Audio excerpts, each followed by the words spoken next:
الرحمن علم القرآن خلق الإنسان علمه البيان الشمس والقمر بحسبان والنجم والشجر يسجدان والسماء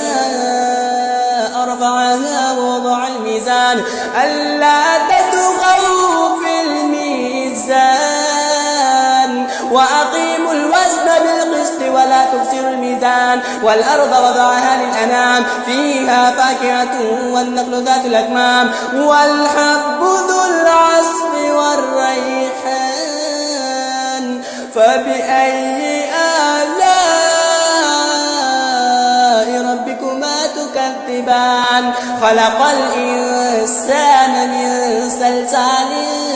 كالفخار وخلق الجن من مارج من نار فبأي آلاء ربكما تكذبان رب المشرقين ورب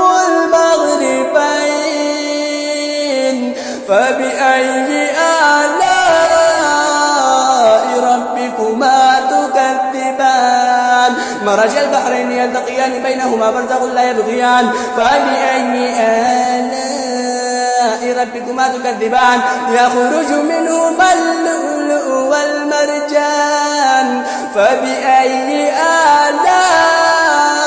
آلاء ربكما تكذبان سبحان الذي أسرى بعبده ليلا من المسجد الحرام إلى المسجد الأقصى الذي باركنا حوله لنريه من آياتنا إنه هو السميع البصير وآتينا موسى الكتاب وجعلناه هدى لبني إسرائيل ألا تتخذوا من دوني وكيلا ذرية من حملنا مع نوح إنه كان عبدا شكورا وقضينا إلى بني إسرائيل في الكتاب لتفسدن في الأرض مرتين ولتعلن علوا كبيرا ويقول الإنسان أإذا ما مت لسوف أخرج حيا أولا يذكر الإنسان أنا خلقناه من قبل ولم يك شيئا فوربك لنحشرنهم والشياطين ثم لنحضرنهم حول جهنم جثيا ثم لننزعن من كل شيعة أيهم أشد على الرحمن عتيا ثم لنحن أعلم بالذين هم أولى بها صليا وإن منكم إلا واردها كان على ربك حتما مقضيا ثم ننجي الذين اتقوا ونذر الظالمين فيها جثيا وإذا تتلى عليهم آياتنا بينات قال الذين كفروا للذين آمنوا أي الفريقين قال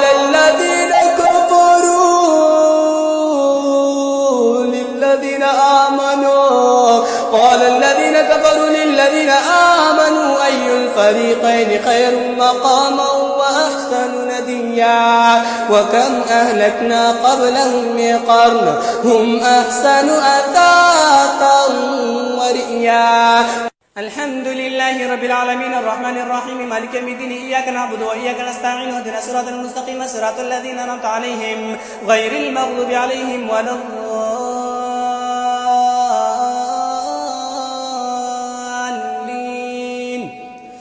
عما يتساءلون عن النبأ العظيم الذي هم فيه مختلفون كلا سيعلمون ثم كلا سيعلمون ألم نجعل الأرض مهادا والجبال أوتادا وخلقناكم أزواجا وجعلنا نومكم سباتا وجعلنا الليل لباسا وجعلنا النهار معاشا وبنينا فوقكم سبعا شدادا وجعلنا سراجا وهاجا وأنزلنا من المعصرات ماء ثجاجا لنخرج به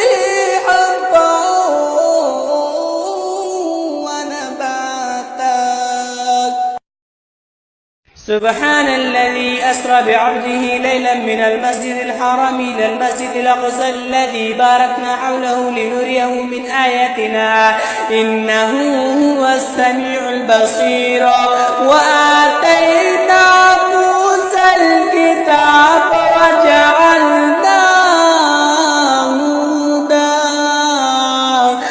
وجعلناه هدى لبني إسرائيل ألا تتخذوا من دوني وكيلا ذرية من حملنا مع نوح إنه كان عبدا شكورا. وقضينا إلى بني إسرائيل في الكتاب لتفسدن في الأرض مرتين ولتعلن علوا كبيرا. الحمد لله رب العالمين الرحمن الرحيم مالك يوم الدين إياك نعبد وإياك نستعين اهدنا الصراط المستقيم صراط الذين أنعمت عليهم غير المغضوب عليهم ولا الضالين.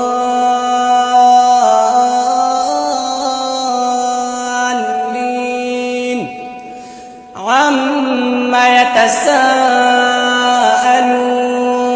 عن النبأ العظيم الذي هم فيه مختلفون كلا سيعلمون ثم كلا سيعلمون ألم نجعل الأرض مهادا والجبال أوتادا وخلقناكم أزواجا وجعلنا نومكم سباتا وجعلنا الليل لباسا وجعلنا النهار معاشا وبنينا فوقكم سبعا شدادا وجعلنا سراجا وهاجا وأنزلنا من المعصرات ماء ثجاجا لنخرج به حبا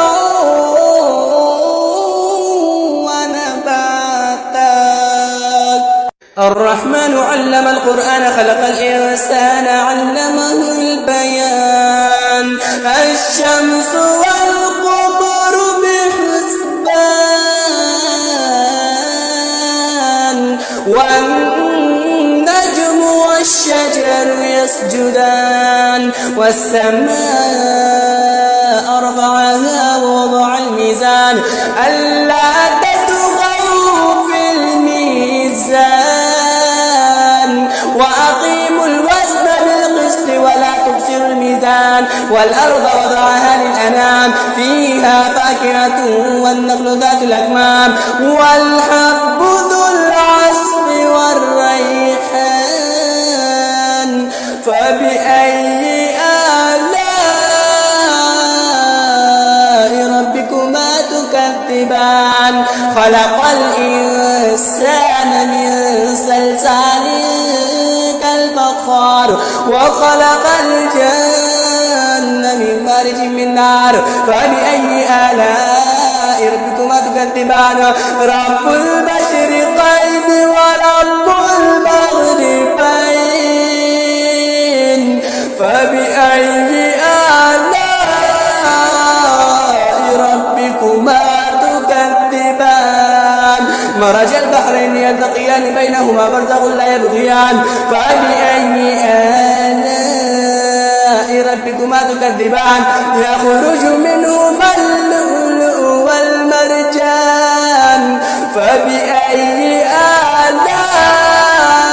آلاء ربكما تكذبان. ألف لام ميم ذلك الكتاب لا ريب فيه هدى للمتقين الذين يؤمنون بالغيب ويقيمون الصلاة ومما رزقناهم ينفقون والذين يؤمنون بما أنزل إليك وما قبلك وبالآخرة هم يوقنون أولئك على هدى من ربهم وأولئك هم المفلحون إن الذين كفروا سواء عليهم أأنذرتهم أم لم تنذرهم لا يؤمنون ختم الله على قلوبهم وعلى سمعهم وعلى أبصارهم غشاوة ولهم عذاب عظيم.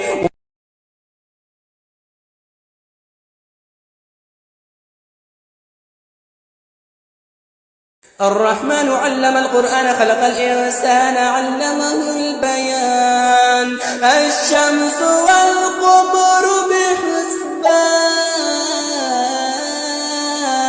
والنجم والشجر يسجدان والسماء رفعها ووضع الميزان ألا تطغوا في الميزان وأقيموا الوزن بالقسط ولا تبصروا الميزان والأرض وضعها للأنام فيها فاكهة والنخل ذات الأكمام والحب ذو العصف والريحان فبأي آلاء ربكما تكذبان خلق الإنسان من صلصال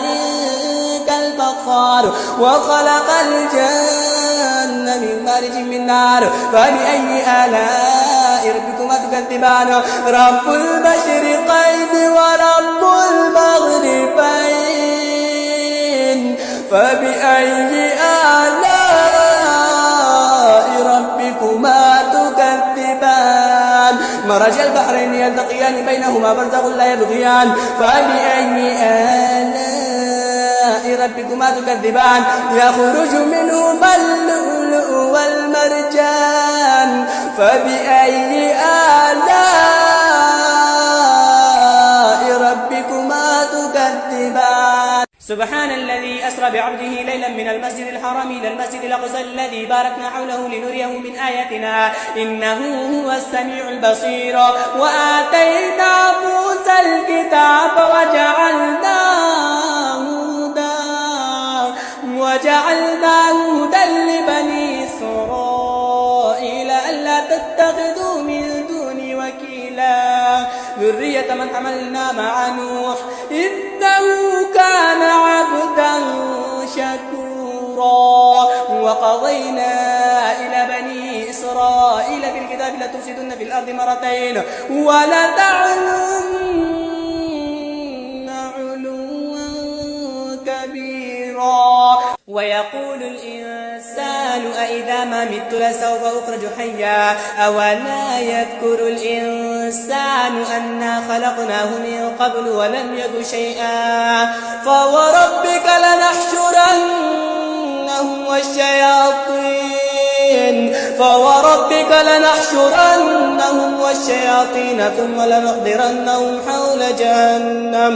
ثم لنحضرنهم حول جهنم جثيا ثم لننزعن من كل شيعة أيهم أشد على الرحمن عتيا ثم لنحن أعلم بالذين هم أولى بها صليا وإن منكم إلا واردها كان على ربك حتما مقضيا ثم ننجي الذين اتقوا ونذر الظالمين فيها جثيا وإذا تتلى عليهم آياتنا بينات قال الذين كفروا للذين آمنوا أي الفريقين قال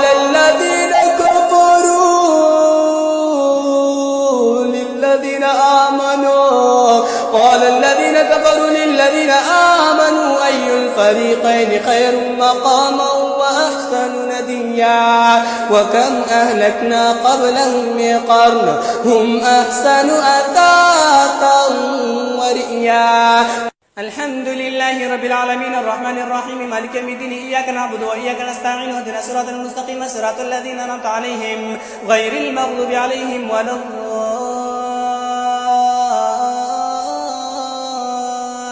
الضالين عما يتساءلون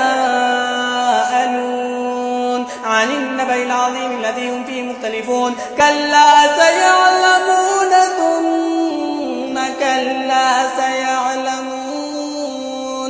ألم نجعل الأرض مهادا والجبال أوتادا وخلقناكم أزواجا وجعلنا نومكم سباتا وجعلنا الليل لباسا وجعلنا النهار معاشا وبنينا فوقكم سبعا شدادا وجعلنا سراجا وهاجا وأنزلنا من المعصرات ماء ثجاجا لنخرج به حبا ونباتا سبحان الذي أسرى بعبده ليلا من المسجد الحرام إلى المسجد الأقصى الذي باركنا حوله لنريه من آياتنا إنه هو السميع البصير وآتينا موسى الكتاب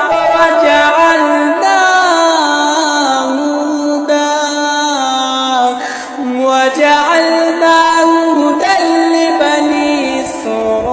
إسرائيل ألا تتخذوا من دوني وكيلا ذرية من حملنا مع نوح إنه كان عبدا شكورا وقضينا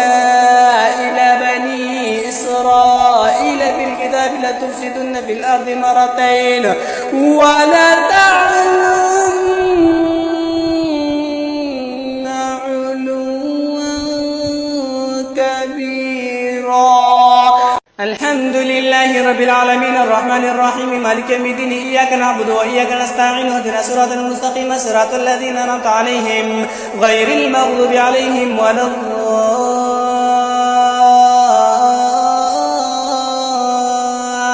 الضالين عما يتساءلون عن النبأ العظيم الذي هم فيه مختلفون كلا سيعلمون ثم كلا سيعلمون ألم نجعل الأرض مهادا والجبال أوتادا وخلقناكم أزواجا وجعلنا نومكم سباتا وجعلنا الليل لباسا وجعلنا النهار معاشا وبنينا فوقكم سبعا شدادا وجعلنا سراجا وهاجا وأنزلنا من المعصرات ماء ثجاجا لنخرج به حبا ونباتا الرحمن علم القرآن خلق الإنسان علمه البيان الشمس والقمر بحسبان والنجم والشجر يسجدان والسماء رفعها ووضع الميزان ألا تطغوا في الميزان وأقيموا الوزن بالقسط ولا تخسروا الميزان والأرض وضعها للأنام فيها فاكهة والنخل ذات الأكمام والحب ذو العصف والريحان فبأي آلاء ربكما تكذبان خلق الإنسان من صلصال كالفخار وخلق الجن من مارج من نار فبأي آلاء ربكما تكذبان رب المشرقين ورب المغربين فبأي آلاء ربكما تكذبان مرج البحر فبأي آلاء ربكما تكذبان يخرج منهما اللؤلؤ والمرجان فبأي آلاء ربكما تكذبان ألف لام ميم ذلك الكتاب لا ريب فيه هدى للمتقين الذين يؤمنون بالغيب ويقيمون الصلاة ومما رزقناهم ينفقون والذين يؤمنون بما أنزل إليك وما أنزل من قبلك وبالآخرة هم يوقنون أولئك على هدى من ربهم وأولئك هم المفلحون إن الذين كفروا سواء عليهم أأنذرتهم أم لم تنذرهم لا يؤمنون ختم الله على قلوبهم وعلى سمعهم وعلى